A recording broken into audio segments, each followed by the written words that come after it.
boy refused to leave his baby sister's room at night. When the father decided to investigate, the reason left him horrified. Started as an endearing quirk, or so Adam and Emily thought. Henry, their curious and imaginative 8-year-old, had taken to sleeping on the floor of his baby sister Charlotte's room. It began a few weeks after Charlotte's birth. A change in routine they attributed to Henry adjusting to no longer being the sole center of attention. "I just want to be close to her," Henry said when Emily tucked him in next to the crib one evening. "To make sure she's okay." Emily smiled, brushing back his unruly hair. "She's okay, sweetheart. She's safe here with us." But Henry shook his head. "Not safe enough." The comment nagged at Emily, but Adam shrugged it off. "He's just adjusting," Adam said over dinner. "This whole big brother thing, it's a phase. Let him get it out of his system." Still, Emily wasn't so sure.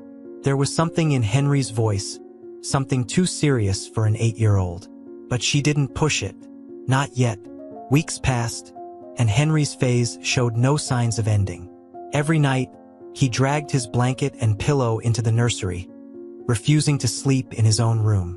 During the day, he seemed restless and distracted, his eyes flicking nervously to Charlotte whenever she cooed or fussed. The situation escalated one evening when Adam decided to enforce a rule. "Henry," he said firmly, guiding him back to his own bed, "you're a big boy now. Charlotte's fine, and you need to sleep in your room like everyone else." Henry burst into tears, clutching Adam's hand. "Please, Dad. Please don't make me leave her alone." "Henry," Adam said, his patience wearing thin, "what are you so scared of? There's nothing in the house to hurt her." But Henry shook his head violently, his sobs breaking through the quiet of the house. "You don't know," he whispered. "I have to protect her. I have to." That night, Emily found herself lying awake, Henry's words echoing in her mind. She had noticed other changes in him. How he avoided the hallway near the nursery during the day or refused to play in the living room if the baby monitor wasn't turned on. The boy who once loved exploring every corner of their house now seemed afraid of it. When Adam crawled into bed beside her, Emily voiced her concerns. "Adam, don't you think this is more than just a phase? He's scared of something." "He's scared because we're indulging him," Adam replied, though his voice carried a hint of doubt. "We just need to be firm. He'll adjust." But Emily wasn't convinced, and as she drifted into a fitful sleep, her unease only grew. The next day, Henry's behavior grew stranger. As Emily carried Charlotte to the nursery for her nap, Henry stood frozen in the hallway, his small face pale. "Don't put her there," he said suddenly, his voice barely above a whisper. "What?" Emily asked, startled. "Don't put her in her crib," he repeated, stepping closer. "It's not safe." Emily knelt, setting a hand on his shoulder. "Henry, what's going on? Why isn't it safe?" Henry looked past her, his eyes fixed on the crib. "It's the wall," he whispered. "I hear things in the wall." A chill ran down Emily's spine. "What kind of things?" Henry hesitated, his small hands twisting the hem of his shirt. "I don't know," he said finally, "but I think it's watching her." As the weeks went by, Henry's behavior only grew more intense. He refused to sleep anywhere but the nursery, even rejecting the idea of camping out in the living room or spending a night in his parents' bed. During the day, he was often found sitting quietly by Charlotte's crib, his small frame tense, his eyes darting toward the walls as though expecting something to emerge. "Henry, why don't you go play for a while?" Emily suggested one afternoon, kneeling beside him. "I have to stay," he replied without looking at her.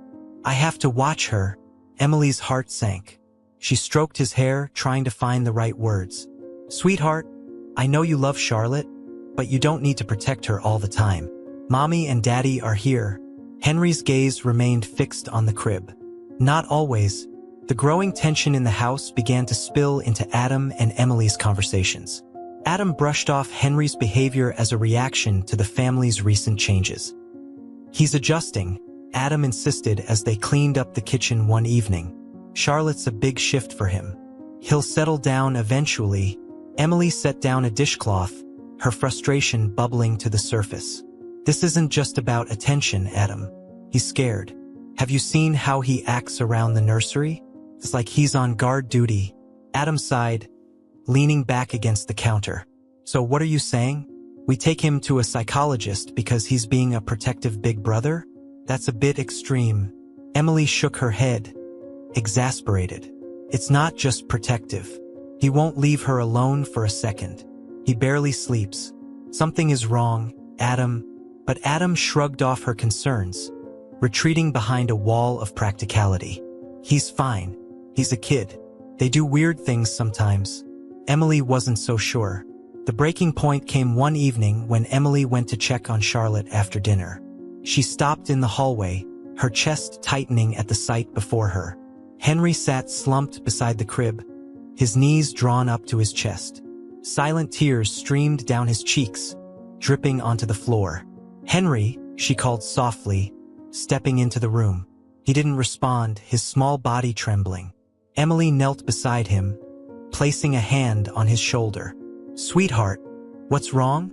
Henry finally looked up, his face streaked with tears. "I can't leave," he whispered, his voice cracking.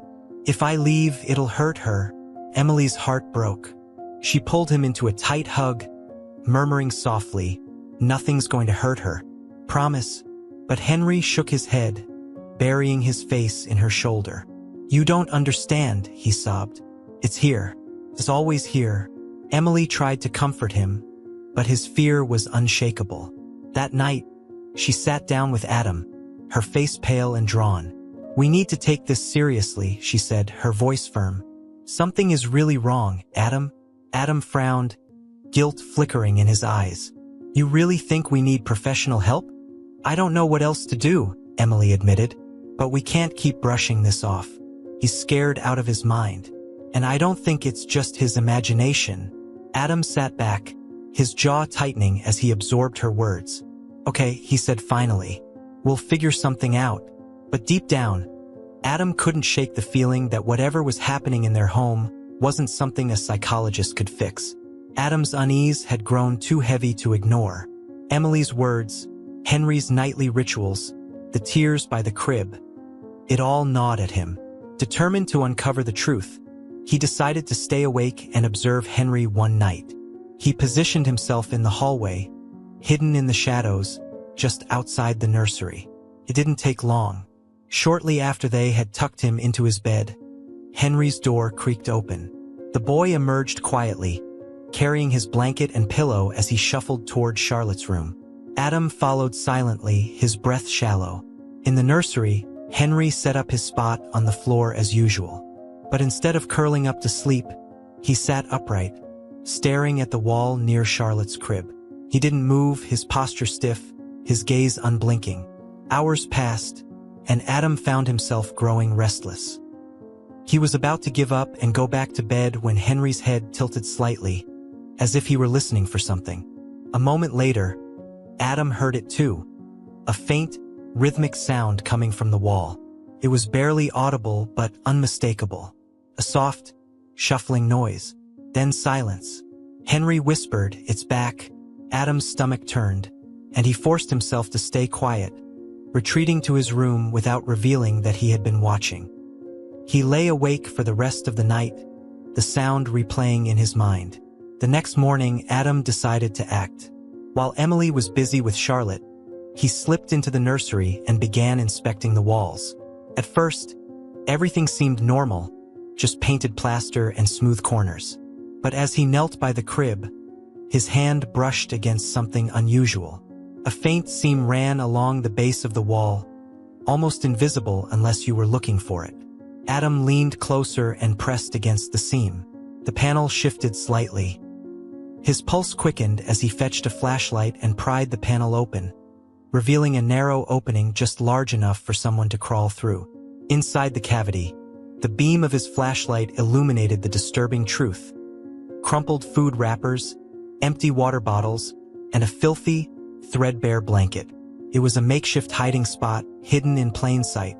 Adam's throat tightened. Someone had been living there. Recently. He closed the panel quickly, his hands shaking. His first instinct was to tell Emily, but something stopped him. She was already on edge, and the last thing he wanted was to frighten her further, especially with Henry's strange behavior. He needed to figure this out first.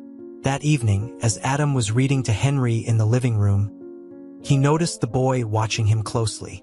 It wasn't until the story was over and Henry was climbing into bed that he spoke. "Dad?" Henry whispered as Adam tucked him in. "Yes, buddy? You found it, didn't you?" Henry's voice was calm, but his small hands gripped the blanket tightly. Adam froze, his pulse quickening. "Found what, Henry?" "The hiding place," Henry said softly, his eyes wide and serious. "You need to close it. Close it for good." "What do you know about it?"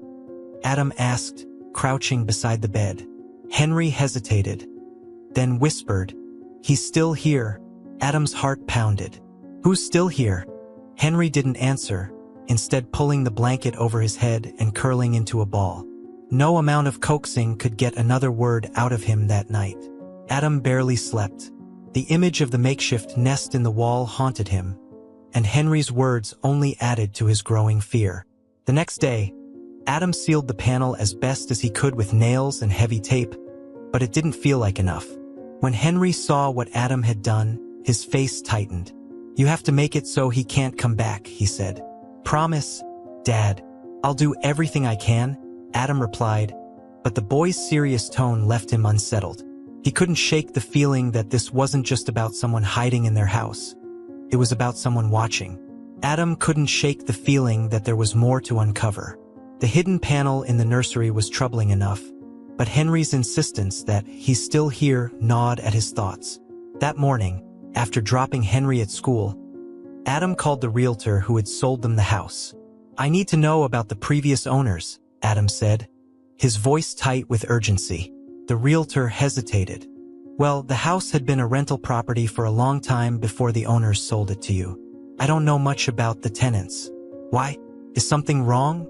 Adam paused, debating how much to reveal. "We've noticed unusual things, noises.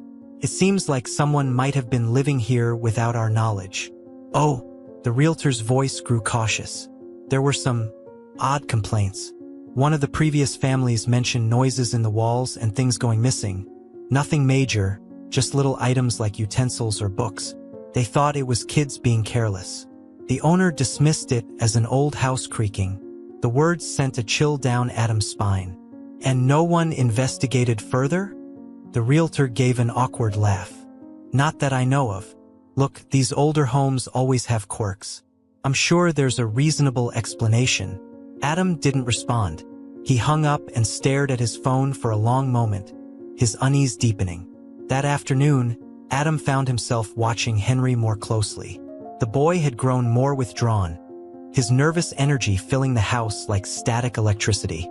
Every time Emily left the room with Charlotte, Henry's gaze followed her, his little face tight with worry.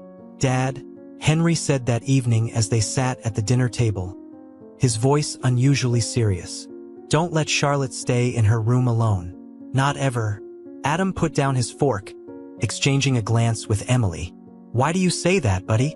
"Because he's still there," Henry whispered, his voice trembling. "And he's waiting." Adam's stomach twisted, but he forced a calm expression. "We've closed it up, Henry. No one can get in." Henry shook his head. "That's not enough."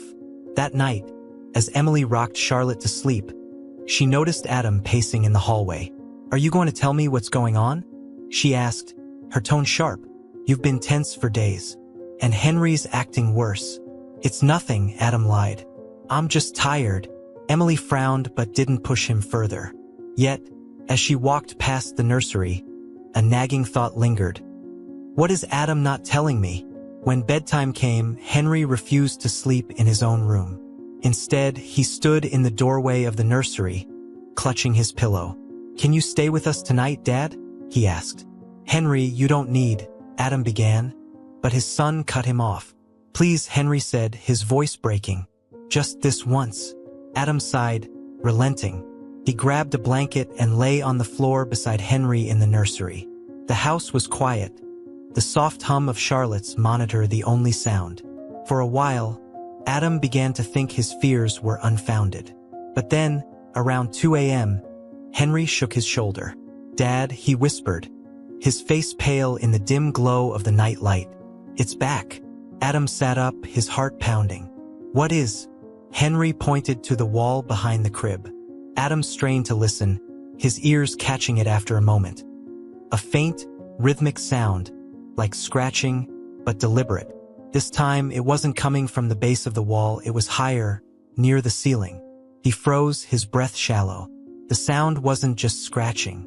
It was shifting as though something or someone was moving inside the wall. "Go back to sleep," Adam said softly, his voice trembling. But Henry didn't move. He stayed sitting, his eyes locked on the wall, as though daring it to reveal its secrets. The next morning, Adam didn't wait.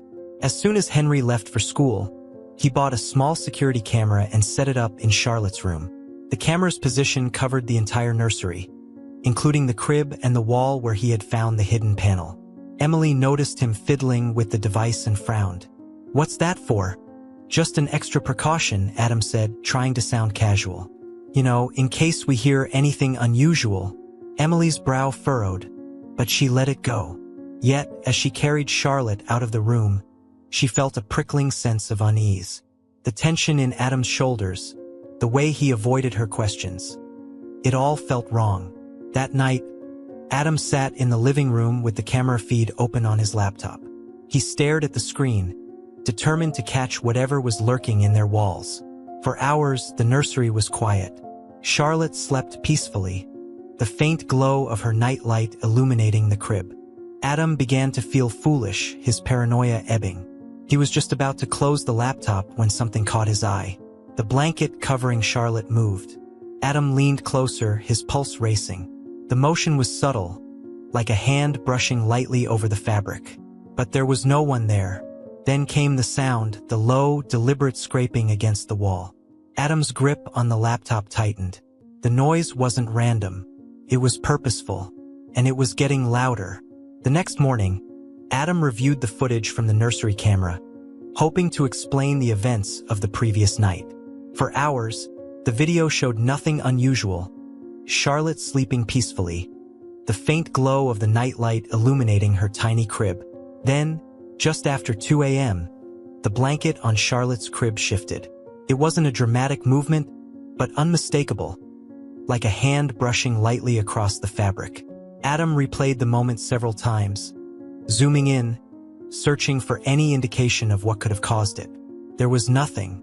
No shadow, no hand, just the blanket moving on its own.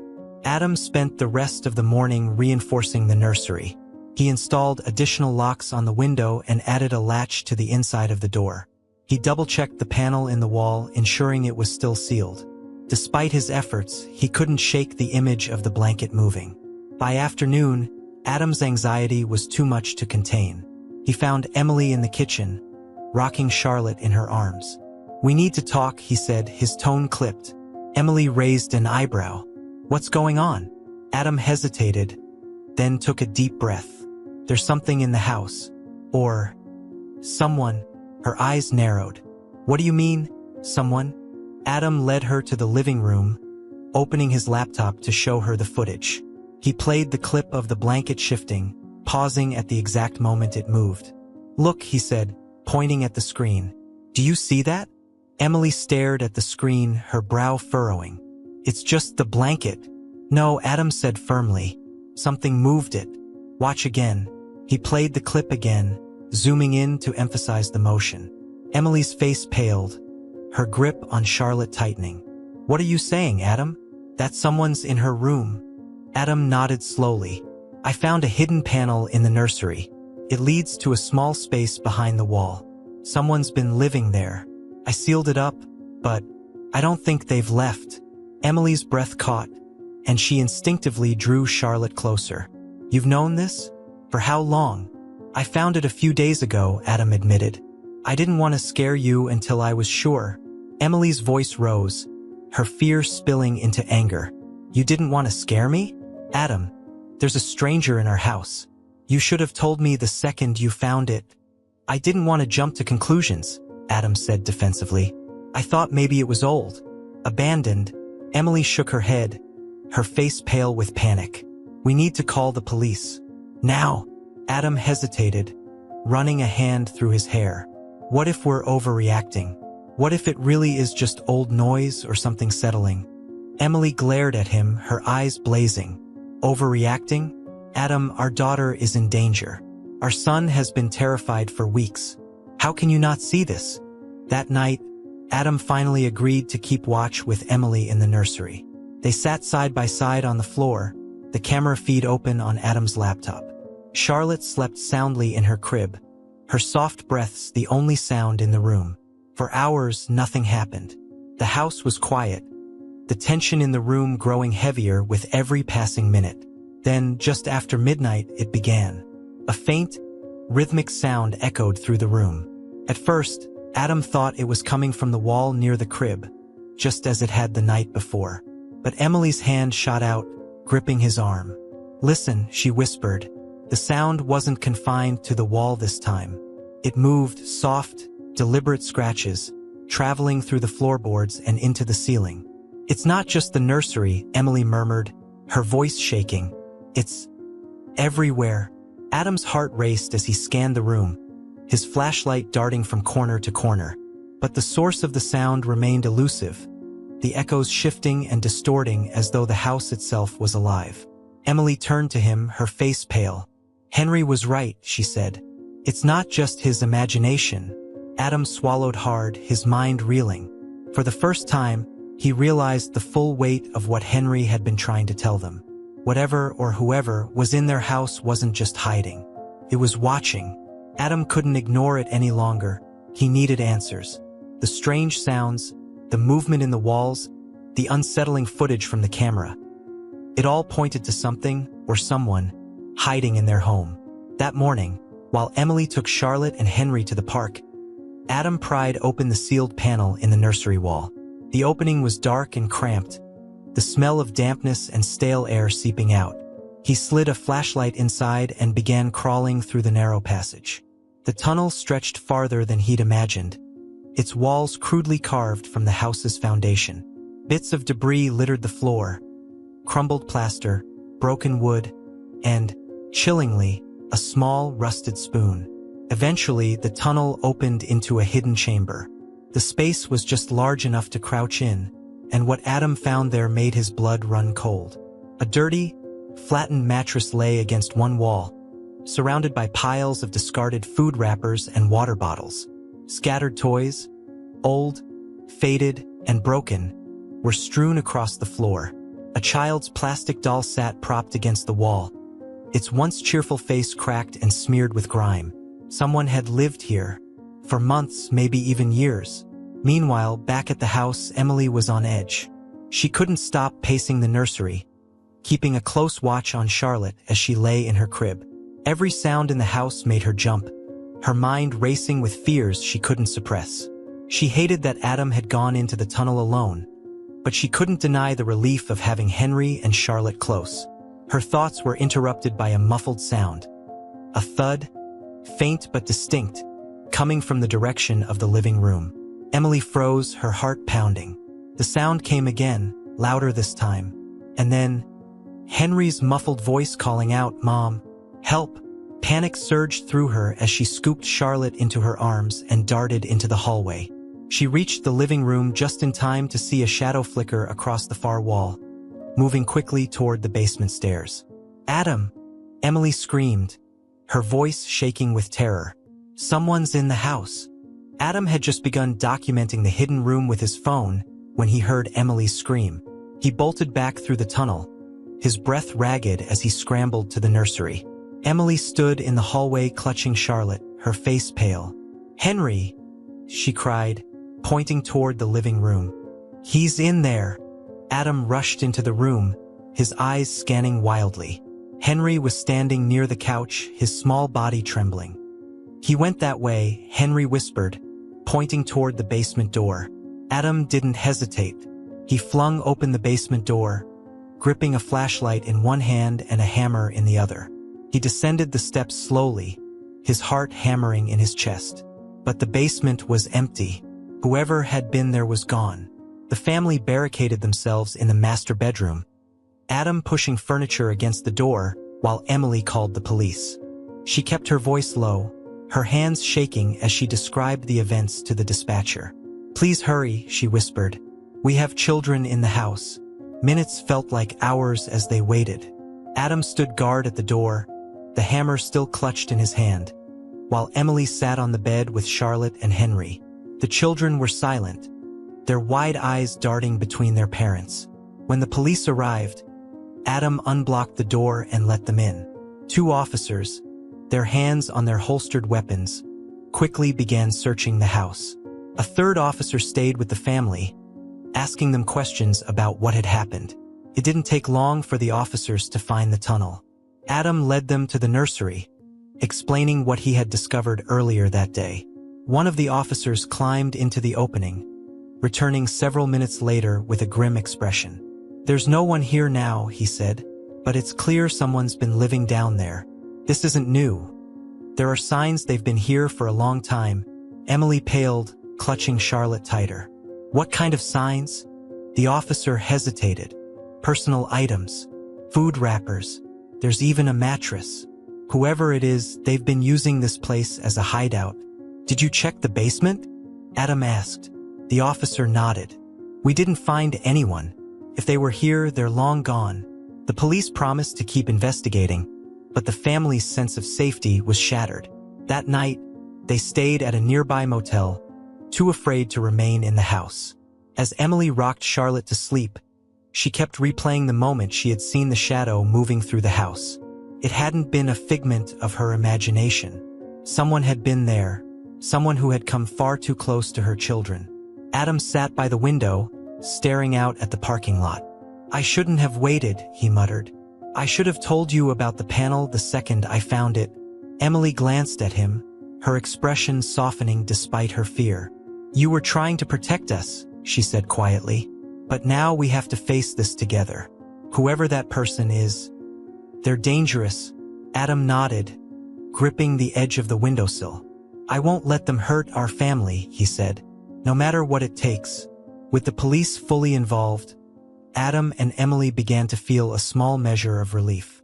Officers worked tirelessly over the next few days, collecting evidence from the hidden tunnels and searching the surrounding neighborhood for any signs of the intruder. The idea of a stranger using their home as a secret shelter was horrifying, but at least now they weren't facing it alone.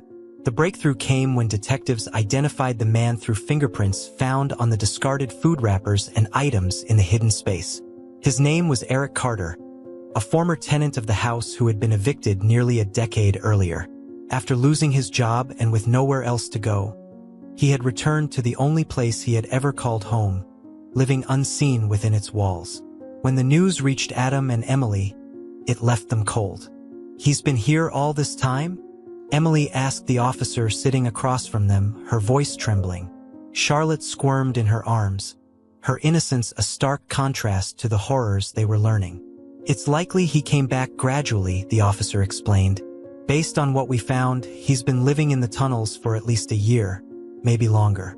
The mattress and food were relatively new, but some of the toys we found are much older, possibly things he salvaged from before." Adam clenched his fists. "And you still haven't found him?" The officer shook his head. "We're doing everything we can. He knows the area well, and if he's hiding, it's going to take time to track him down. In the meantime, we've sealed the tunnels and added reinforcements to the house. He won't be able to get back in." Emily looked down at Charlotte, her stomach churning. "But he's still out there." "Yes," the officer admitted, "but you're not in immediate danger." It's clear he was trying to stay hidden.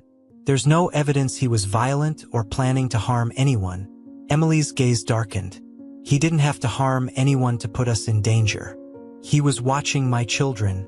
The true horror of the situation came to light when Henry was interviewed by one of the detectives. At first, the boy was quiet, his small hands twisting nervously in his lap. But with gentle encouragement, he began to open up. "I knew someone was there," Henry said, his voice barely above a whisper. "I heard him at night. He'd move in the walls, and sometimes he'd come to Charlotte's room." The detective leaned forward slightly. "You mean he came into the room? Did you see him?" Henry nodded, his face pale. He didn't stay long. He would just stand by the crib and look at her. I think he was trying to make sure she was okay. The words sent a chill down the detective's spine. Did he ever talk to you, Henry? Or try to touch Charlotte? Henry shook his head quickly. No, he just watched.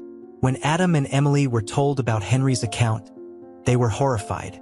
The idea that Eric had been in such close proximity to their children, watching them standing over Charlotte's crib, was almost too much to bear. He was in the room with them, Emily said, her voice breaking. With our baby. How did we not notice? Adam sat beside her, his face drawn and pale. Because we didn't think it was possible, he said bitterly. Who would? The following days were a blur of activity. The police worked to secure the property, boarding up every access point to the hidden tunnels and reinforcing the house's structural vulnerabilities. They installed motion sensors and cameras at the family's request, though the thought of returning to the home still made Emily's stomach churn. Adam tried to focus on practical solutions, securing the home, making plans for therapy for Henry, but his mind kept circling back to one thing: the hidden space, the small mattress, the tattered toys. He couldn't stop picturing Eric sitting there in the dark, silently listening to their lives unfold above him. We should sell the house, Emily said one evening as they sat in their motel room, the children asleep in the adjoining room. I can't live there anymore. Not after this. Adam nodded slowly. I know, but who would buy it after hearing this? Emily looked at him, her eyes hollow. Then we tear it down. The search for Eric continued, but he seemed to have vanished. Adam and Emily took solace in the increased security measures, but neither could shake the lingering fear that he was still nearby, watching and waiting. Every creak of the floorboards, every rustle of wind outside, set their nerves on edge. Henry remained quiet, though he seemed lighter now that the truth was out. Emily noticed him watching over Charlotte less obsessively, though he still insisted on checking on her at night. Just to be sure, he told Emily one evening, his small face solemn. You're such a good brother, Emily whispered, kissing his forehead. We're so proud of you. But as Henry lay in bed that night, his gaze lingered on the ceiling, his thoughts troubled. He couldn't tell his parents everything, not yet, because deep down he was certain of one thing. Eric wasn't gone. Days after the harrowing discoveries in their home, the police located Eric Carter in an abandoned warehouse a few miles from the neighborhood. The place was littered with makeshift bedding, empty food containers, and other remnants of his transient lifestyle. Officers approached cautiously, but Eric didn't resist arrest. He seemed almost relieved, surrendering without a word. When Adam and Emily received the news, they rushed to the station, desperate for answers. A detective briefed them on Eric's background, a man who had fallen on hard times after losing his job and family. His mental health had deteriorated, and without support or resources, he had returned to the only place he knew, the house he once lived in. During his interrogation, Eric confessed to living in the tunnels. He spoke haltingly, his words fragmented by years of isolation. I didn't mean to scare them, he murmured, his voice raspy. I just needed somewhere to stay. When pressed about his visits to the nursery, Eric's eyes grew distant. The baby, he said softly. She reminded me of my daughter. She was so small, so perfect. His voice cracked as he continued. My little girl. She passed a long time ago. But when I saw Charlotte, it was like she was back. I just wanted to see her, to make sure she was safe. Adam and Emily sat across the table, their emotions warring within them. On one hand, they felt a wave of anger. This man had invaded their home, shattered their peace, and put their children in danger. But on the other hand, his pain was evident, his grief palpable. You had no right, Adam said finally, his voice trembling with rage. No right to come into our home, to watch my children. Eric didn't respond. He just lowered his head, his shoulders slumping under the weight of his guilt. The police assured Adam and Emily that Eric would be taken to a facility where he could receive the mental health treatment he desperately needed. He's not a threat to you anymore, the detective said. But we understand if you're still uncomfortable staying in the house. Uncomfortable didn't begin to cover it. That night, as Adam and Emily lay in their motel room, the conflicting emotions bubbled to the surface. "I don't know how to feel," Emily admitted. "I'm angry, but..." He wasn't trying to hurt her. He was just broken. Adam sighed, running a hand through his hair. It doesn't matter what his intentions were. He was in our house watching our kids. That's enough to know we need to do more. The next week was spent reinforcing their home. They replaced every lock, sealed every vent, and added high-end security cameras both inside and outside. Adam installed motion sensors and a new alarm system that would alert them to even the faintest disturbance. No part of the house was left untouched. "Nothing like this will ever happen again," Adam said as he finished installing the last camera in the nursery. His tone was firm, but Emily could see the exhaustion in his eyes. They spent their first night back in the house on edge, jumping at every creak and groan. But the silence was uninterrupted, and by morning, the tension had eased slightly. Henry, too, began to relax. With Eric no longer a threat, he seemed lighter, as though a weight had been lifted from his small shoulders. He returned to sleeping in his own room, though he still insisted on checking on Charlotte before bed. "Just one look," he'd say, padding into the nursery to peek over the crib. Charlotte would coo or giggle, and Henry would smile, satisfied that she was safe. Emily watched these moments with a mixture of sadness and pride. "He shouldn't have had to go through this," she said one evening as she and Adam stood in the doorway, watching Henry say goodnight to Charlotte. "But he's stronger because of it." Adam nodded, his hand resting on Emily's shoulder. "He's a good brother," he said quietly, "and we'll make sure he never has to face anything like this again." Though the house was secure, and the man responsible was gone, the sense of vulnerability lingered. Every night, Adam double-checked the locks and cameras. Emily kept the baby monitor close, her ears attuned to every sound. But life began to settle, slowly but surely. Henry's laughter returned, and Charlotte grew stronger and more curious each day. The family was healing, though the scars of what they had endured would never fully fade.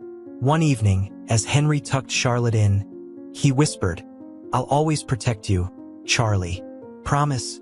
Emily, standing unseen in the hallway, felt her heart swell.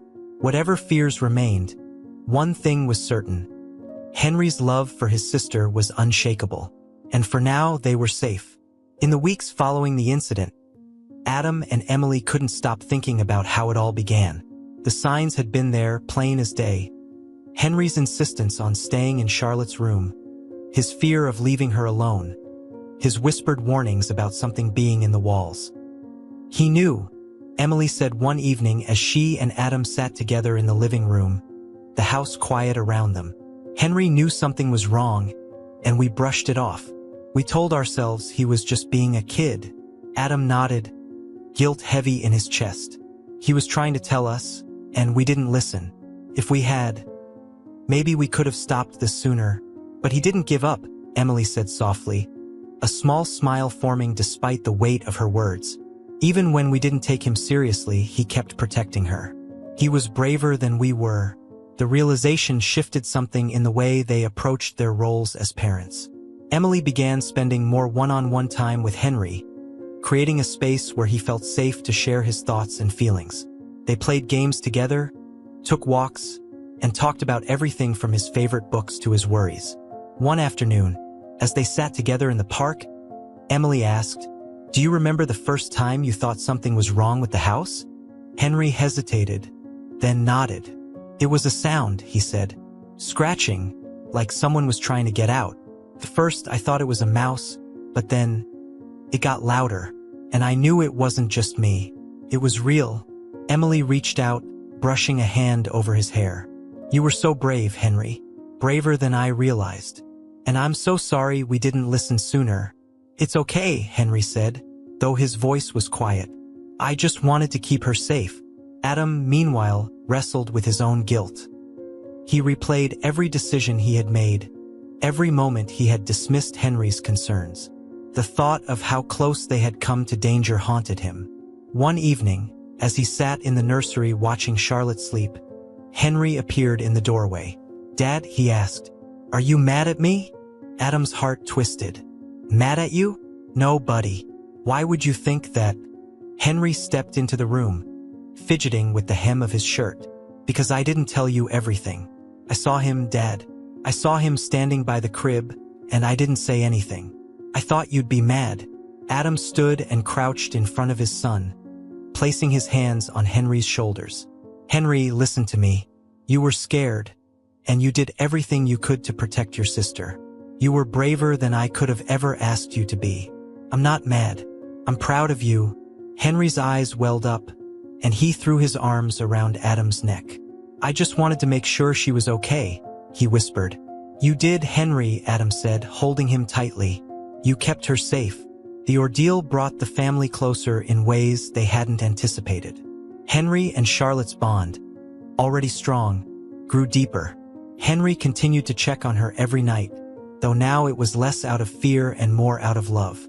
Charlotte, too young to understand what had happened, lit up whenever her brother was near, her giggles filling the house with a sense of peace. For Adam and Emily, the experience was a stark reminder of the importance of trusting their children's instincts. They began to listen more attentively, to take Henry's concerns seriously, no matter how small they might seem. One evening, as the family sat together on the couch, Henry cradling Charlotte on his lap, Emily looked around the room and felt a swell of gratitude. "We've been through a lot," she said, her voice soft, "but we're stronger for it." Adam nodded, his arm around her shoulders. "We are, and we'll never let anything like that happen again." Henry looked up, his expression serious. "And if it does, we'll stop it. Together." Emily smiled, pulling both children close. "That's right. Together." In the quiet moments that followed, the family sat in silence, the weight of their shared experience settling into something softer, something they could carry without fear. The house, once a place of uncertainty, now felt safe again. Not because of locks or cameras, but because they knew they could face anything as long as they were together. Over the next few months, Adam and Emily focused on rebuilding, not just the physical space of their home, but the sense of safety that had been stolen. Contractors arrived to remove the tunnels and seal the hidden chambers for good. Adam supervised every step of the process, determined to erase every trace of Eric Carter's presence. The nursery was the last space to be addressed. The wall that once held the panel was reinforced and rebuilt, and the room was repainted in warm, calming tones. Adam even installed shelves in the spot where the hidden panel had been, filling them with books and small toys for Charlotte. "This isn't just her nursery anymore," Adam told Emily as they arranged the final touches. "It's her safe space. No shadows, no hiding places. Just love." Emily smiled, though her eyes glistened with tears. "She won't remember any of it," she said, stroking Charlotte's soft curls as the baby gurgled happily in her arms. "But we will, and we'll make sure it never happens again." Though the physical reminders of the invasion were gone, the emotional scars lingered. Adam often found himself double-checking the locks at night, and Emily still jumped at unexpected noises. But instead of letting fear take over, they leaned into their newfound commitment to openness and trust. Conversations with Henry became a nightly ritual. After tucking him in, Adam or Emily would sit on the edge of his bed, asking about his day, his thoughts, and his worries. They wanted him to know that his voice mattered and that they would always listen. One night, as Emily kissed Henry's forehead, he said, "I'm not scared anymore, Mom." Emily paused, her hand resting lightly on his blanket. "You're not." Henry shook his head. "Because I know you and Dad will always protect us. And if anything bad comes again, I'll protect Charlotte, too." Emily's heart swelled with pride. "You already did, sweetheart," she whispered. "And you were so brave."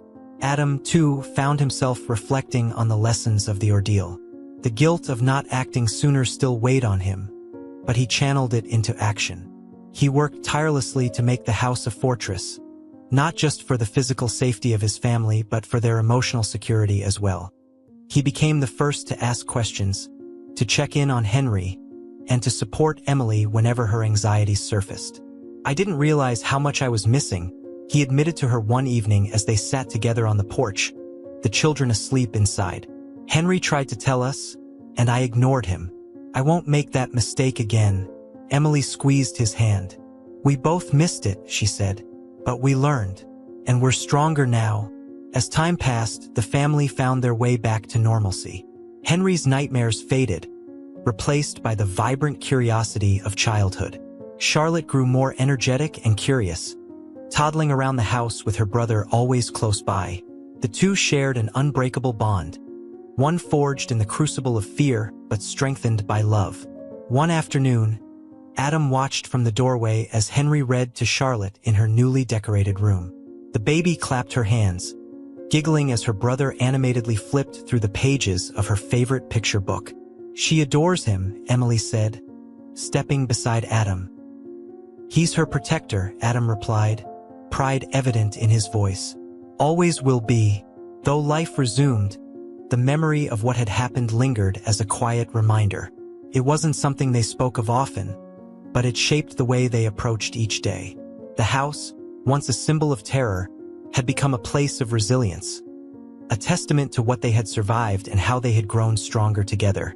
Years later, when Henry and Charlotte were older, Adam and Emily told them the full story. They spoke not of fear but of courage, highlighting how Henry's instincts and determination had saved them all. That's why we always listen now, Adam said, his voice steady. Because what you feel, what you notice, it matters. Could protect us again someday. Henry, now old enough to understand the weight of those words, nodded solemnly. I'll always be watching out for her, he said, glancing at Charlotte, who grinned up at him with her usual adoration. The family moved forward, carrying the lessons of the past but not letting them define their future. Their bond grew stronger, rooted in trust, communication, and an unspoken promise to protect one another no matter what. The house, once filled with shadows and fear, now radiated warmth and love. And though the memories of what had happened never fully faded, they served as a powerful reminder of what the family had overcome together.